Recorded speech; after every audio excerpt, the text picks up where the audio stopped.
And with us right now, we've got Lynn Whitbeck. Lynn, you're the founder and CEO of Petite2Queen, and you're the host of Claim Your Career Crown. By the way, your website is petite2queen.com. Lynn, thank you so much for joining us. I am so excited to meet you, Josh. Just from everything that we've pre-show and then the videos I watched, I sort of feel like we're already kindred spirits. So I'm really excited to be here. Thank you. Well, I should say so. I only have like 30 minutes blocked off for an interview, and it's like 12 minutes after, and we're just getting started because we kept on going. It's like, no, we got to start that. We got to start the recording. So, Lynn, I can say you are just a lovely, lovely person. I love your spirit, and I love your energy. Would you mind sharing what Petite2Queen is?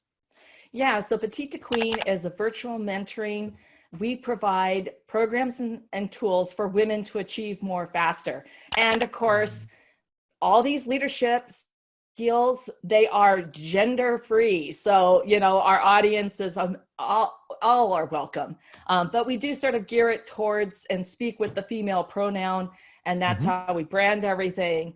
And it's just so exciting to be able to help women and help people learn these critical leadership skills so that they can move forward in their career. Because there's so many times that, I have cringe-worthy memories of mistakes that I made because I didn't know what I was doing, right? And it's like, or you're in situations you have no idea how to handle. And so that's one of the things that we try to fill, that really critical gap.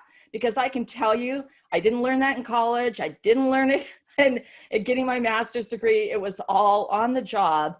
And so it's so exciting to be able to just help others. And I think that's why I had a long career in sales, because I just thrive on helping others and helping them make a difference. Yeah. So, if I'm looking at your website, your blog is very active. You're producing a lot of great content here. And, you've got a lot of content in and around life, work, and sales. That seems to kind of be the gamut that you focus upon. Absolutely. Because sales is leadership. From my career, I learned everything I learned in sales translated to leadership skills. It helped me up the corporate ladder into executive positions and C-suite positions. And it was because of that sales experience. I believe everyone should have sales training, because I want you to know, try living without your customers for 30 days. Yeah. Yeah. So every part of the business, it's going to help you look at your position and your role really differently. And it's going to give you that extra gumption that you need so that you can truly make a difference in your organization and help yourself along the way with your career. So, Lynn, how would you define sales?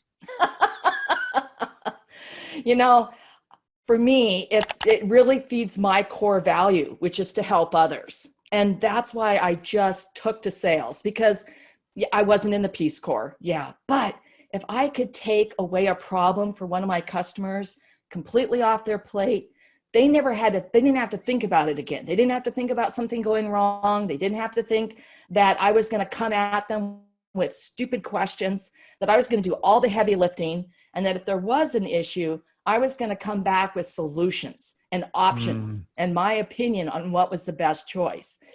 So, that was the type of thing that was so amazing. So with me, solutions and sales and helping others, they're just this perfect mix. And it just makes you feel so great when you're helping others. I almost don't even like using the term sales, because I feel like from my background, sales has kind of a negative connotation. I think of like the, used car salesman or the high pressure furniture salesperson. And it's like, and unfortunately, it feels like it's kind of damaged that term, because when I really think of like, well, what is it that I'm doing? It's my favorite part of what I do is, it's meeting amazing new people, and it's seeing if I can solve problems. Sometimes that means that they're going to invest in, and I'm going to provide them, a far more valuable return on investment. Other times it's just like, please use me as a resource. And, how can I provide the greatest good in this, in this new relationship right now is kind of how I feel about it. Yeah, no, anytime that you can provide others with value, from a simple thing of providing them with a resource, and it just, wow, it just really makes my heart sing. So. Yeah. So would you, when your clients come to you, would you mind kind of sharing a little bit more about how Petite2Queen works and who your clients are and how you work with them? So say, for example, because I imagine there's probably a lot of people that are like, I think most of us would say, I need sales help. That's a really common problem. Yeah, sales is an easy one because, of course, any results that you see, they go directly into your hip pocket. But you also see it in improvement of sales training in your position at work and getting a promotion, getting that new hire, knowing how to respond in situations because you learn all those leadership skills. So we provide we have a coaching programs that we provide, which we don't do a lot of now. We're really picky about who can go into those because most of our business is coming B2B. And so those are from long-term relationships and referrals. And so I will have someone contact me and say, hey, I'm the president. I just landed a new role. I'm president of a company. I'm digging in here and we do not have any kind of cohesive sales plan. Our sales people are doing all kinds of stuff and we need help. We need to get this together. So we go through with a full sales training program and then a sales strategy. And what's incredible is the results that we see from those programs. And, there's both tangible and intangible results. Of course, the tangible are increased sales. In some cases, in all cases, they're double digit. In some cases, it's triple digit. And so that's so exciting to be a part of that and to being able to share their product and their service with people who need them. So those are the things that we do. And then the leadership training is really very much in step with that. So sometimes companies go through a leadership training, which really helps them connect better and create better culture and environment for their team members. Yeah. Lynn, how did you start Petite2Queen and where did the name come from? So it's sort of funny. The company, I was at a point of, there was a lot of things going on personally and professionally. One of the startups I was COO was, I could see it was ending. And my husband was diagnosed with terminal cancer. And my daughter was going to be a senior in high school. My one niece had just graduated from graduate school, and my other niece was getting ready to graduate from college. And I think those three things sort of coming together, I sort of took that moment to say, what do I want to do moving forward? And that really led me to I love helping people. And I'm surrounded by these young women who are going to be entering the workforce. And there's so many things that they're not prepared for. And they're going to have to, why do we keep having to plow the same dang road every time? Why? So what I wanted to do was make it easier. And so it was a time that I could also I took a role of consulting for a company that basically had no sales program in place. And I completely created it and closing multi-million-dollar global deals for them. But at the same time, I was able to not work as many hours so I could focus on taking care of my husband, which was my number one job and the thing that I'm most proud of. I was asked that recently, and it was like, the thing I'm most proud of is how I supported my husband through those 3 years of hell. And that we got through the other side. So, and I launched the company shortly after he passed. So, and that was good too, because I was able to pour myself into it. So, and then the way we came up with the name was really a funny one, because we're sitting at dinner and I wanted to make sure that this was so inclusive and that we didn't care if your hair was purple, you had tats and, whatever, it was like, how do we really communicate that?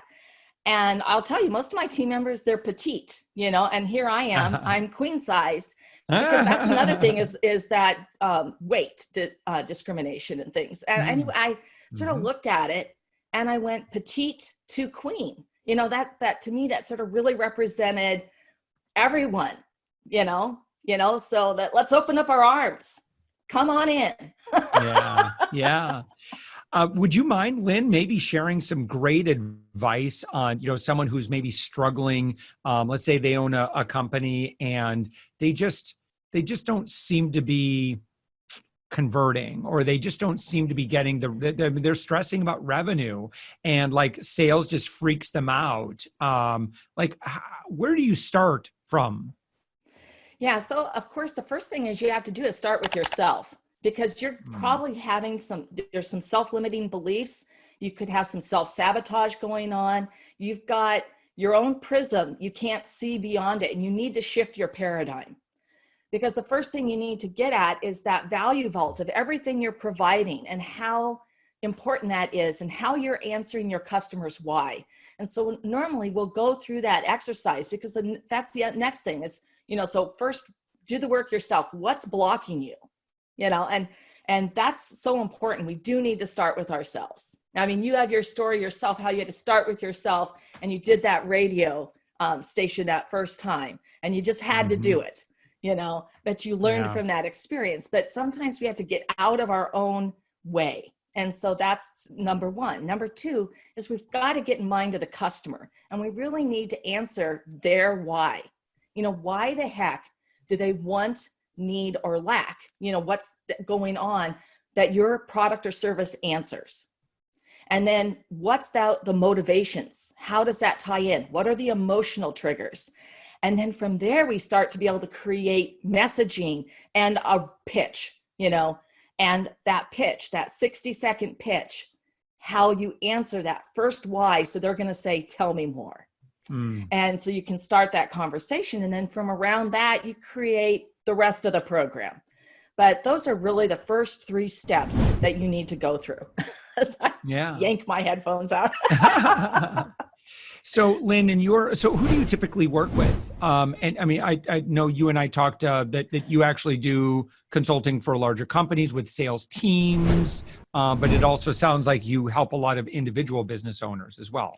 Yeah, so I do a combination of, I have some corporate accounts that I work with, and we literally go through like regionally providing training, but I also work with smaller companies that, have a, single owner, and they've got a product or service. They may be regional in nature, or they may be national or potentially global, but, they're more in a niche market.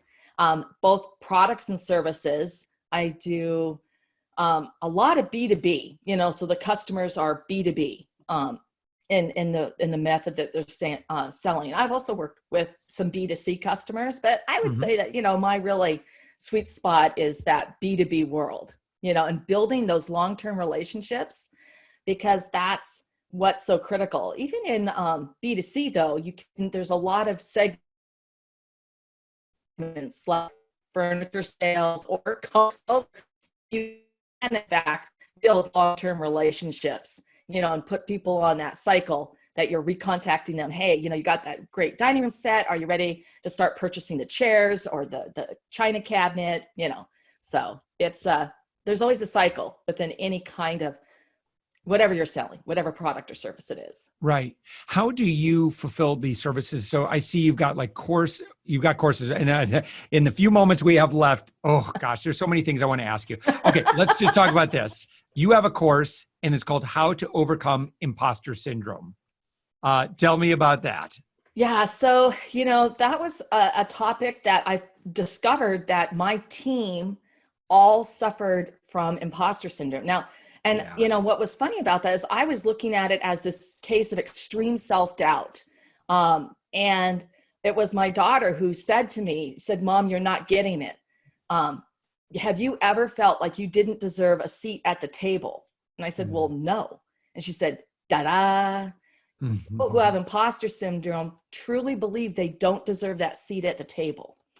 And so that really, because when you're working with self-doubt, there's this whole other area. And it's especially pertinent with younger people, and even high-level executives can feel this, that somehow they just got there by luck, right? Oh, gosh, so totally. It's so important because this is the type of work that you do to really build your value vault, to recognize your own self-worth, that you deserve a seat at that table. And it helps you step into those leadership roles. It helps you collaborate more confidently. It helps you, work with a conversation that could be difficult. Instead of going to fight, flight, or freeze, instead it's finesse, because you've built that self-confidence, assurance, that self-worth up. And it's the single best thing you can do to really bust out and really move forward in your life and career, because it impacts every aspect of your personal life. And we all know that if you're not happy in your personal life, you can be as happy as you are at work, but I can tell you, because I went through it with my husband, when you die, you don't think about all the career victories you had. You think about the personal love and family and connections and the successes that you had there, raising your kids, whatever it is. So it's really a critical piece that we decided to put into a course format so that people could, do it yourself and be able to break out of that, because it takes a lot of personal work and personal development.